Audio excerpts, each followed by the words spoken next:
All right, me old China. Yeah, had a few minutes to spare, so thought I'd drop in and say hello. Did I go to a friendly at Bromley on Saturday? Yeah, of course I did. Bermondsey Bites wouldn't be the same if we didn't go to the matches, would it? But really, did I really want to do a report on a match against Bromley? It was just like the South London loving, which I hate to think of, really. That's no, seriously. It was nice to sit alongside geezers who go to Millwall one week, Bromley another. And without going too much into the game, yeah, we just coasted through it. Nobody wanted to get injured. We'll make a special point out to Reece Spangler-Williams. His goal was pretty special, and he is a pretty special player. And I fear we might have a Roman essay situation on our hands before too long. Contract, yeah, but every player has his price. If the money's right, the club will do that, I fear. But other than that, let's have a recap on what else has been going on. Massimo Luongo, now that is a good signing. I liked him at Ipswich. I thought he was one of the players who acquitted himself well last season. And of course, he's also even been in League One and also obviously in the Championship.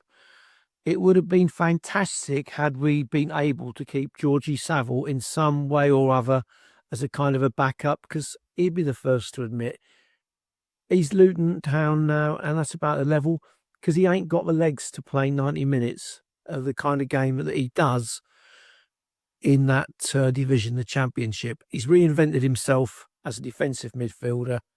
It would just be good if we could have him on the bench. So if Mass goes through his stuff and opponents and gets knackered, then when cream crackered, then Georgie could have replaced him. But it's all hearsay now, isn't it? Because he ain't at the club anymore. Alfie Doherty, now that is a good one. Millwall supporter, been one or two clubs, but with us now, and I do genuinely see good things for him. And I don't think he's been bought as a fullback or a wing back. I think he's been bought to play up top because he can play that position quite well. Which means that we're going to have one or two players out there, but Adam Mayer, I think, will finally get a chance. And I think we could see Kevin Nisbet heading for the door. And in answer to an Instagram post that I was reading about, would you rather see Nisbet or Langstaff leave the club? Macaulay, I've tried to be as good to him as I can. But having said that, you're now going to say, oh, he wants him to leave. No, I'd rather he stayed, and I'd rather Nisbet stayed. The wages ain't going to go to that, I know. But there's another player who I have spoken about at length. I think his wages are going to be, let's say he's going to spend a lot of time on the bench and with swollen knees. I ain't going to mention his name anymore. But all that said, if he can keep fit, and you never know, he might, we have got the strongest side this season, squad, pardon me, than I can remember in recent years.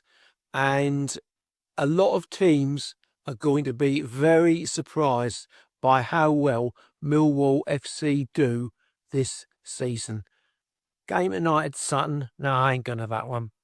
But we have got a strong side, and I think Norwich will be the first team to see that on Saturday the 9th, isn't it? I don't know why I got this feeling, but I think we're going to fly out of the traps like we normally do in January this coming August. So, think of all the signings. Zach Sturge, fantastic player.